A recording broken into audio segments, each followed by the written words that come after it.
Hello friend, welcome to Unacademy GATE and ESC mechanical quest. तो आज हम solve करने वाले हैं लीनियर प्रोग्रामिंग के क्वेश्चन जो गेट में पूछे गए थे। ठीक है ना। मैं गौरविंद सिंह, डिस्कशन स्टार्ट करते हैं। गौरविंद सिंह मैकेनिकल इंजीनियरिंग फैकल्टी हूँ मैं, जो 6 साल का टीचिंग एक्सपीरियंस है। और गेट ईएससी पीएससी एमटेक का आईआईटी दिल्ली से है। BTech in mechanical engineering 2010, ESC written qualified 14 and 15, qualified GATE 11, 12 and 13, and calls from various PSU, and I am doing research in operation management. Friend, download an Academy Learning app for more information about the special class, about the schedule of special class, ठीक है ना, कौन सी faculty है, top educators, क्या subject होने वाले हैं, तो ये सभी जानकारी आपको इस ऐप के थ्रू मिल जाएगी। Please download Unacademy learning app from Google Play Store. Right.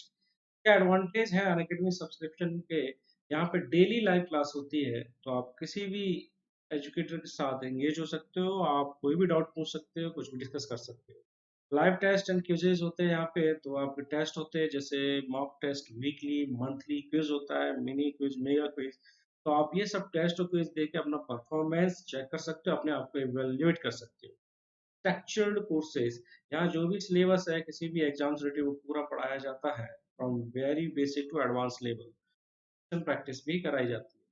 दूसरा, यहाँ क्लास पहले से शेड्यूल्ड होती है, तो अकॉर्डिंग टू शेड्यूल यहाँ पे क्लास होती है। अनलिमिटेड एक्सेस, फ्रेंड, अगर आप एक बार सब्सक्राइब करते हो तो आप पर्टिकुलर कैटेगरी में किसी भी फैकल्टी को देख सकते हो, ठीक है, सुन सकते हो, वीडियो डाउनलोड कर सकते हो, ऑनलाइन क्लास ले सकते हो।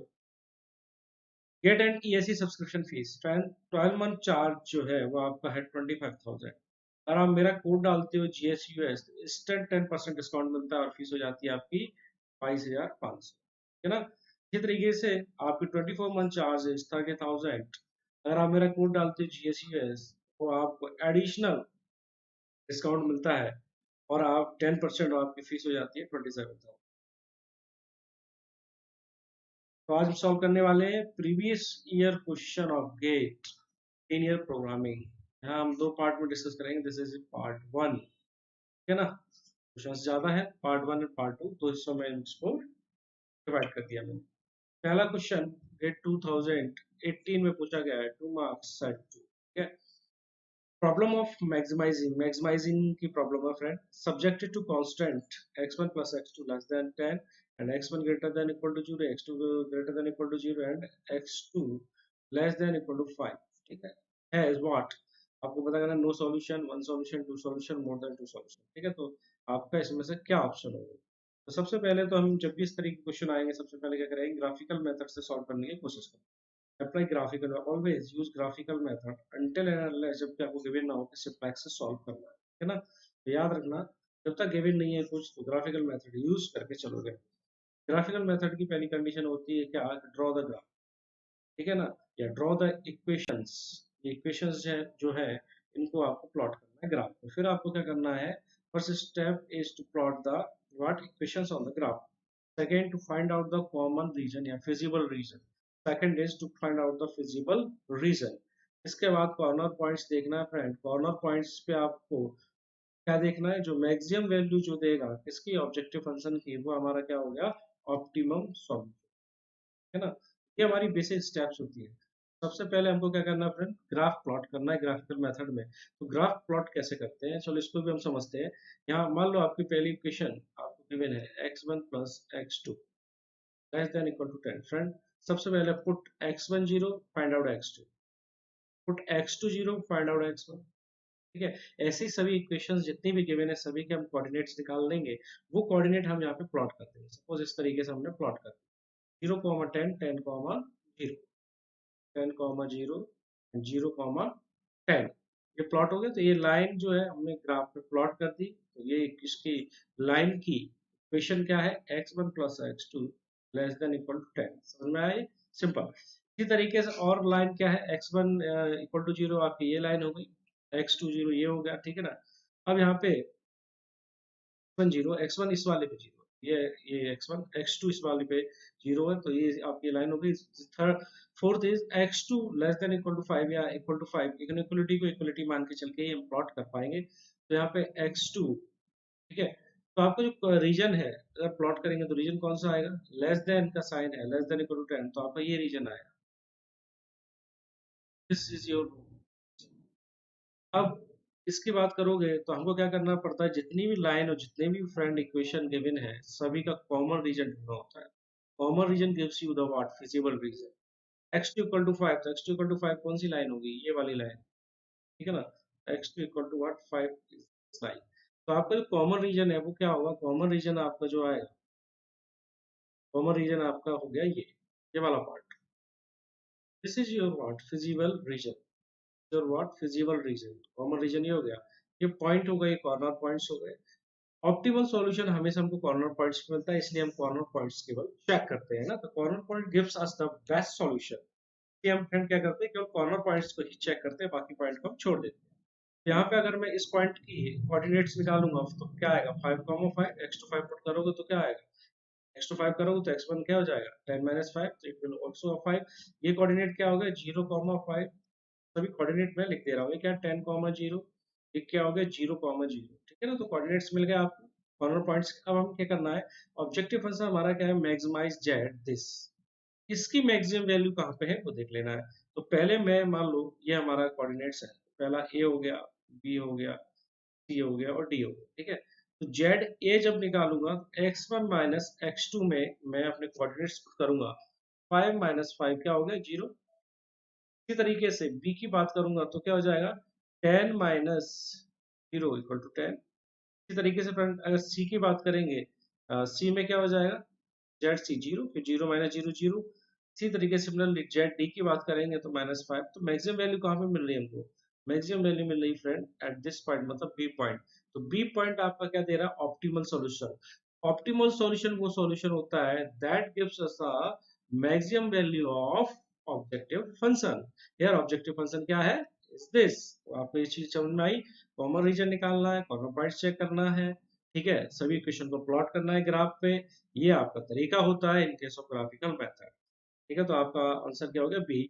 मतलब आपको एक पॉइंट ऐसा मिल रहा है यहाँ पे मैक्सिमम वैल्यू, तो it has one solution, it has one solution, ठीक है ना। टू सॉल्यूशन टाइप कोई चीज नहीं, मोर देन टू सॉल्यूशन मतलब अगर कभी ऐसा होता तो हम इसको बोलते हैं ऑप्टिमल सॉल्यूशन। जब आप एक से ज्यादा दो पॉइंट, मान लो बी पे भी आपकी वैल्यू 10 आई, अगर ए पे भी 10 आई होती, सपोज एक एग्जांपल के तौर पे, तो हम क्या बोलते हैं कि आपका इस लाइन के अलॉन्ग या इस दो पॉइंट पे आपकी क्या है, ऑप्टिमल सॉल्यूशन मिल रहा है। जब भी ऐसा होता है तो हम बोलते हैं मल्टी ऑप्टिमल सॉल्यूशन। लेकिन यहाँ हमारे चारों कॉर्नर पॉइंट्स में केवल एक ही मैक्सिमम वैल्यू मिल रही है, तो it has one solution. Clear है, आगे।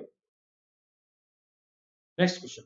A minimum value of 3x plus 5y such that 3x plus 5y less than equal to 15, 4x plus 9y this 13x plus 2y less than equal to 2, x greater than equal to 0, y greater than equal to 0 is this।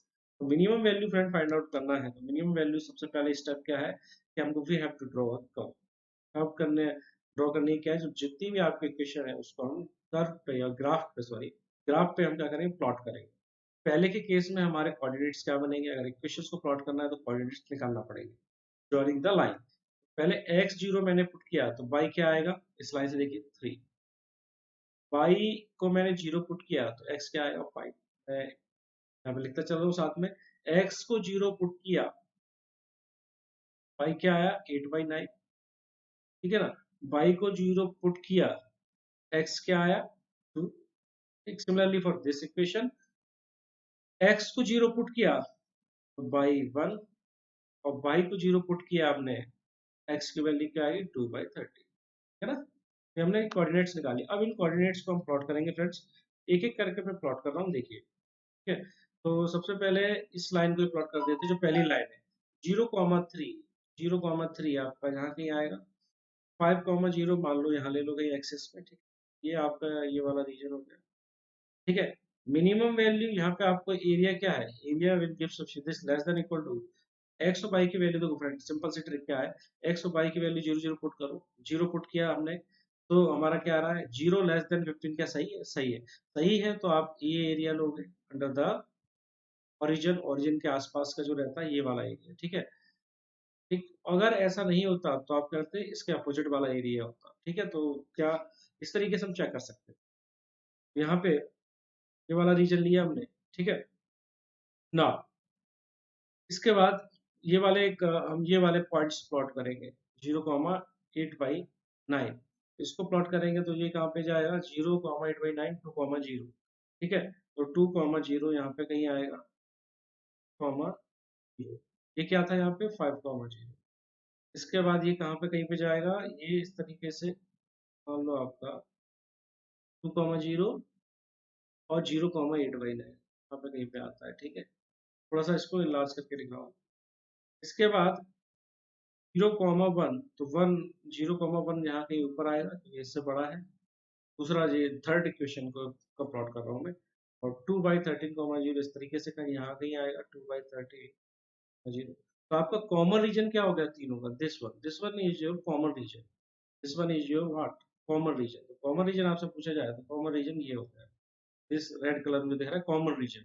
इसके जो point है friend, ये point and this point and this one, 4 point है जो आपको क्या देंगे corner points पे ऑप्टिमल वैल्यू। ऑप्टिमल वैल्यू इस केस में क्या है, मिनिमम वैल्यू चाहिए हमको, ठीक है। मैक्सिमम वैल्यू नहीं चाहिए, यहाँ पे देखो मिनिमम वैल्यू चाहिए। तो कॉमन रीजन में हमको मिनिमम वैल्यू चाहिए फ्रेंड, तो यहाँ से हम देख सकते हैं इस पॉइंट के कोऑर्डिनेट क्या होंगे। इस पॉइंट को जब आप सॉल्व करोगे तो आएगा आपका 0.02, 0.88। ये कैसे मिला, हमारे जो दो लाइन है ये वाली जिनका इंटरसेक्शन है ये, तो उन दो लाइन को आप सॉल्व करोगे, 4x + 9y equal to 8, 13x + 2y equal to 2, इनको सॉल्व करोगे तो xy की वैल्यू आएगी, वो मैंने यहाँ प्लॉट। ये वाले कोऑर्डिनेट्स हमको पता है, ये भी पता है 0,0, सब पता है हमको, अप पुट अप करके देख लो। मान लो ये है a, ये है b, ये है c एंड d। तो जेड ए क्या हो जाएगा, Z A will equal to what, 3 into X 0.02 plus 5 into 0.8। Friend जब इसको आप सॉल्व करोगे, आंसर जो आपका आएगा, इसको जब सॉल्व करोगे आप, आंसर विल बिकम, जैसे आपको मिनिमम वैल्यू पूछी है तो यहाँ पे कुछ ना कुछ वैल्यू आएगी। इसी तरीके से आपके मिनिमम वैल्यू तो यहाँ से आप देख सकते हो, 0,0 कोऑर्डिनेट जब आप रखोगे तो आपका जेड, जो आपका A B C, Z C क्या आएगा, हमेशा 0। इससे ज्यादा तो, इससे कम तो किसी की वैल्यू होगी नहीं, तो ऑलरेडी मतलब आपका सिंपल सा है, 0, 0 आंसर हो जाएगा। मिनिमम वैल्यू कहाँ पे आएगी, हमेशा अगर आप मिनिमम वैल्यू की बात कर रहे हो और आपकी ये सिचुएशन इस तरीके का, बाउंड एरिया में मिनिमम वैल्यू हमेशा आपको क्या मिलेगी, ओरिजिन पे मिलेगी, 0,0 पे, है ना। इसमें कुछ आपको वैल्यू मिलेगी, बाकी अगर आप बी पे निकाल दो तो भी आपको कुछ वैल्यू मिलेगी, लेकिन यहाँ आपको सी पॉइंट में हमेशा 0 मिलेगा। तो मिनिमम वैल्यू पूछिए तो मिनिमम वैल्यू क्या हो जाएगी, 0, ठीक है। Now next question है, two models P and Q of a product earn profit of 100 rupees and 80 per piece respectively. Production times of for P and Q are 5 hours and 3 hours respectively. While the total production time available is 150 hours for a time batch of 40. To maximize profit, the number of unit of P to be produced is। Friend सबसे पहले तो इसको translate करना है हमको, क्या करना है, इसको पहले मैथमेटिकल मॉडल में कन्वर्ट करना है, मतलब problem formulation is a first step like in this question, है ना। तो प्रॉब्लम फॉर्मुलेशन करना है पहले, देन क्या करेंगे, प्रॉब्लम सॉल्यूशन, है ना। तो सॉल्यूशन करना तो अभी हम दो क्वेश्चन देख चुके हैं, यहाँ पे प्रॉब्लम फॉर्मुलेशन हम करेंगे। तो पहले प्रॉब्लम फॉर्मुलेशन वाला पार्ट देखते हैं। तो मैक्सिमाइज जेड आपको बोला है कि मैक्सिमाइज जेड, जेड को मैक्सिमाइज करना है मेरे को। जेड को मैक्सिमाइज क्या करना है, प्रॉफिट पर यूनिट पे दिया, मान लो पी की यूनिट जो है 100, तो ये हो गया 100 पी, मान लो 100 पीस पर आए पी यूनिट के, मान लो यहाँ पे ये बोला है कि अगर टू मॉडल पी क्यू पर अन प्रॉफिट ऑफ 100, ठीक है, 100 के एंड 80, ठीक है ना। इस तरीके से बोल सकते हैं, प्रॉफिट आपका मान लो आपने पी यूनिट बनाई है, क्यू यूनिट बनाई, एक यूनिट पे 100 है तो पी यूनिट पे कितना होगा, है ना, 80। आपने 80 प्रॉफिट है क्यू यूनिट पर पीस पे, तो क्यू यूनिट पे कितना होगा। इस तरीके से ऑब्जेक्टिव फंक्शन आपका डिसाइड हो गया। Now concentration is to constant equation. Constant equation हमको और देखना है, कांस्टेंट इक्वेशन। तो कांस्टेंट इक्वेशन देखिए, पी प्लस क्यू, देखिए production time for P and Q are 5 hours and 3 hours respectively while the total production time available is 150 hours। तो आपका production time की कैपेसिटी गिवन है, तो simple p plus 3q should be less than equal to 150, ये given है। इसका total production is not exceeding the what 40 hour, ये भी गिवन है। इस तरीके से हमको दो इक्वेशन मिल गई फ्रेंड, इन दोनों को सॉल्व करोगे आप। ठीक है, आगे बढ़ते हैं इसी में। तो मैं एक बार एडिट करके इसी को ये आप देख लीजिए यहाँ पे मैक्सिमाइज जेड, और ये इस तरीके से मैंने प्रॉब्लम को फॉर्मुलेट किया, गिवन है। ठीक है ना, आप कंफ्यूजन हो रहा है पी एंड क्यू यूनिट में, तो आप x1 x2 भी ले सकते हो। ठीक है, तो p प्लस क्यू। अब इसके बाद आपको क्या करना है, सेम वही प्रोसीजर है। आपको क्या करना है, पहले कर्व प्लॉट करना है। कर्व आपका जब प्लॉट हो जाएगा तो आप क्या करोगे फ्रेंड, उसको सॉल्व करना है। सभी कॉर्नर पॉइंट पे चेक करना है। तो मैं आपको डायरेक्टली यहाँ पे कर्व ड्रॉ करके बता रहा हूँ। ठीक है ना, आपको दो क्वेश्चन में बता चुका हूँ इस तरीके के, तो आप देख लेना।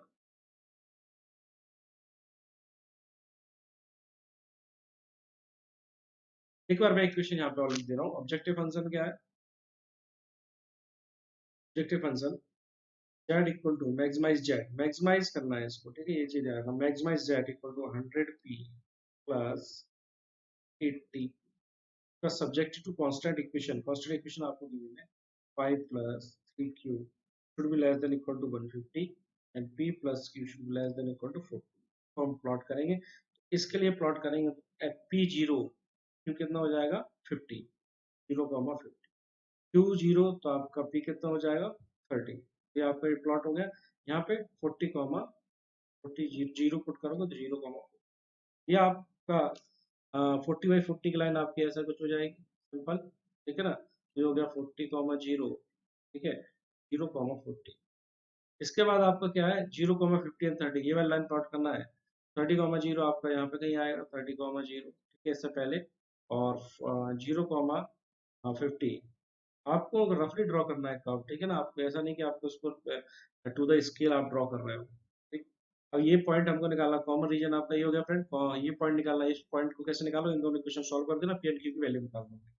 पी एंड क्यू की वैल्यू आएगी लगभग 15,25। ठीक, ये आपका 0 0 कोऑर्डिनेट होगा, 0 0 कोऑर्डिनेट होगा। यहाँ जब आप सॉल्व करोगे तो आपको क्या है, ये सभी पॉइंट कोऑर्डिनेट मिल गया। जेड मान लो ये ए है, ये आपका बी पॉइंट है, ये सी पॉइंट है, ये डी पॉइंट है। अभी पॉइंट पे जब आप वैल्यू निकालोगे किसकी, जेड ए की, तो आपको क्या है, जेड ए या जेड बी, जेड सी, तो आपको क्या है, मैक्सिमम वैल्यू मिल जाएगी। है ना, मैक्सिमम वैल्यू देख लो आप उस पॉइंट पे, जब आप सॉल्व करोगे तो मैक्सिमम वैल्यू आपको मिल जाएगी लगभग। किस पे होगा, पॉइंट बी पे, पॉइंट ए पे मैक्सिमम वैल्यू पॉइंट ए पे होगी। पॉइंट ए पे जब मैक्सिमम वैल्यू होगी तो पी एंड क्यू की यूनिट कितनी होगी, 15 एंड 25। तो आपको ये पूछा है कि number of unit of P to be produced is 15। 15 unit वो यूनिट होगी जिसपे आपको क्या है, मैक्सिमम वैल्यू मिलेगी और ऑप्टिमम सॉल्यूशन मिलेगा। ठीक है, now next question. The above linear program problem has infeasible solution, unbound solution, alternative optimum solution। Friend ये आपको ऊपर प्रॉब्लम दिया हुआ है, इसमें आपको ये पूछा है किस तरीके का सॉल्यूशन है। तो मैं डायरेक्ट यहीं से स्टार्ट कर देता हूँ। अब आपको समझ में आया, कंफर्टेबल हो गए आप। x1 0, x2 9, x2 0, x1 3, है ना, सिंपल। अब यहाँ से x1 0, x1 0 ना, x2 कितना हो गया, x2 0 और x1 कितना हो गया 2।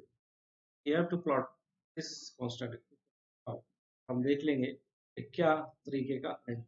ठीक है ना, तो ये ग्रेटर देन इक्वल टू वाला साइन है, ध्यान रखना। ठीक है, अगर मैं x1 x2 0 पुट करता हूँ, जीरो ग्रेटर देन 36, नो, तो एरिया आप ये नीचे वाला नहीं लोगे, क्या होगा, ऊपर वाला होगा। ठीक है, हम देखते हैं, प्लॉट करते हैं पहले। 0,9, तो 0,9 आपका यहाँ पे कहीं मान लो 3,0 आपका यहाँ पे। ठीक है, 3,0 एंड 0,9, और इस हमने इस तरीके से लाइन को ज्वाइन कर दिया इक्वेशन कांस्टेंट की इक्वेशन, और एक पॉइंट मिल गया हमको। अब ये 0 0 पुट करोगे, आपका एरिया कौन सा होगा, ग्रेटर देन इक्वल टू, देखिए आप जहाँ साइन देखिए। ठीक है, तो आपका एरिया जो होगा फ्रेंड, वो ये वाला एरिया होगा यहाँ पे, दिस वन। ठीक, now plot the second equation. 0,4, 0,4 आपका यहाँ पे कहीं पे होगा। ठीक है, 2,0, 0,4 एंड 2,0। तो 2,0 आप देखते हो, तो 2,0 आपका यहाँ पे कहीं पे होगा। ठीक, तो आपका ये 0,4 एक्स की वैल्यू डाला हमने, ये ठीक है, 0,4 और 2,0। ठीक, ये रीजन भी आपका ये हो गया। अब कॉमन रीजन अगर आप देखते हो फ्रेंड, यहाँ पे भी आपका एरिया कौन सा होगा, ये कॉमन रीजन का क्या होगा, common region will be what, this one region and this meet at the infinity. तो no boundation, no bounded area, no bounded area, तो solution is what, unbounded solution. क्या हो जाएगा, अनबाउंडेड सॉल्यूशन। मतलब maximum value कहाँ मिलेगी friend, अगर इन दोनों कॉमन रीजन आप ढूंढते हो तो कॉमन रीजन कहाँ है, इन्फिनिटी पे मीट होगा, तो इन्फिनिटी पे इसकी मैक्सिमम वैल्यू मिलेगी। दिस इज द क्वेश्चन, ठीक है ना।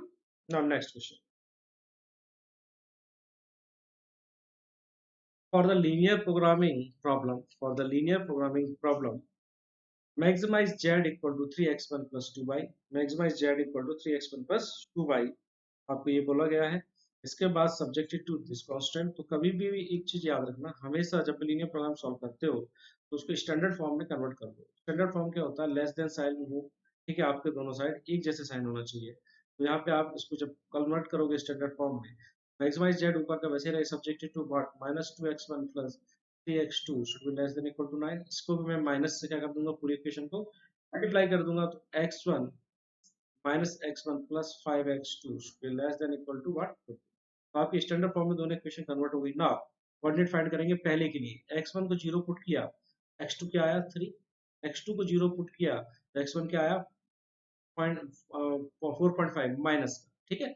सिमिलरली x1 को 0 पुट किया तो x2 क्या आया 4, और x1 को 0 पुट किया, ठीक है ना, x2 क्या आएगा 4, ये तो पुट कर लिया। अब x2 को 0 पुट करो तो x1 क्या आएगा -20, फिर -20। इनको दोनों इक्वेशन के जो कोऑर्डिनेट्स हैं इनको हम प्लॉट करेंगे फ्रेंड, और कॉमन रीजन देखेंगे, ठीक है। तो पहले वाला अगर मैं प्लॉट करता हूँ तो पहले वाले को प्लॉट करने पे क्या आएगा आपका 0 कॉमा, ये थोड़ा सा इसको यहाँ पे इरेज करता हूँ।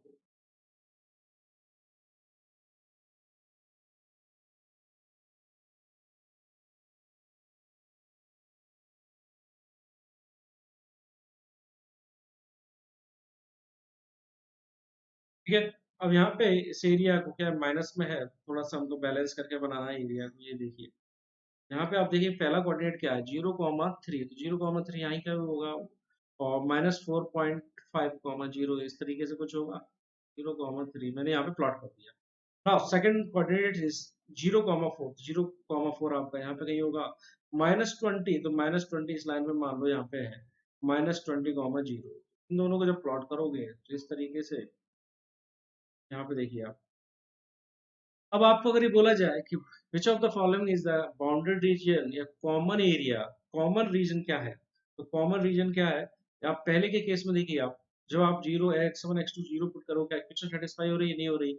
और अगर हम एरिया की बात करें कौन सा एरिया आएगा, area will be this, area will be this, है ना।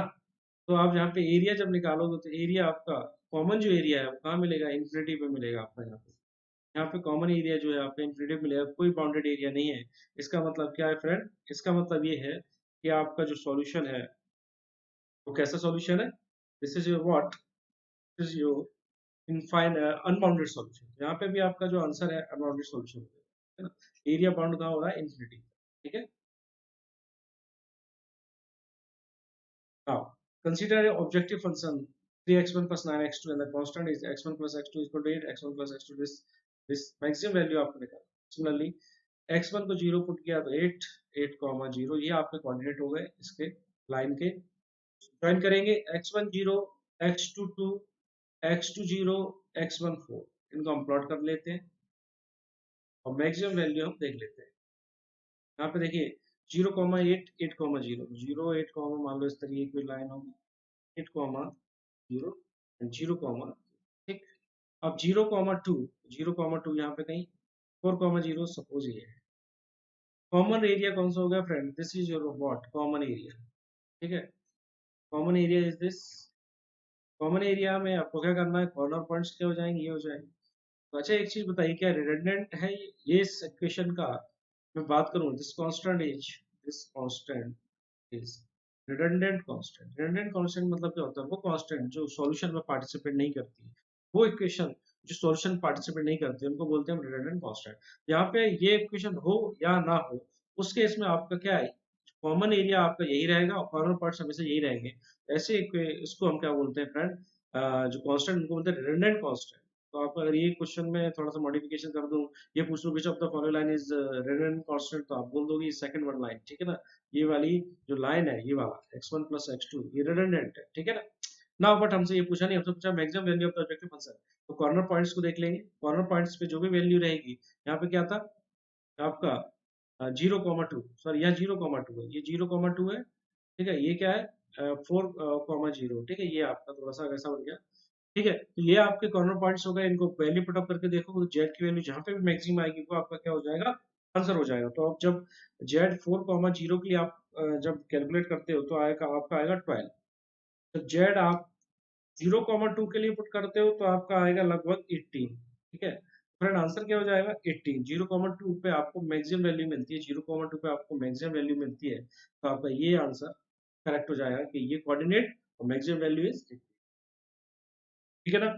तो आपका ये यहाँ पे क्वेश्चन सॉल्व हो गया। And thank you very much, thank you for listening me, subscribe Unacademy, ठीक है। इसका सेकंड पार्ट है जिसमें रिमेनिंग क्वेश्चन मैं कराऊंगा। Thank you very much.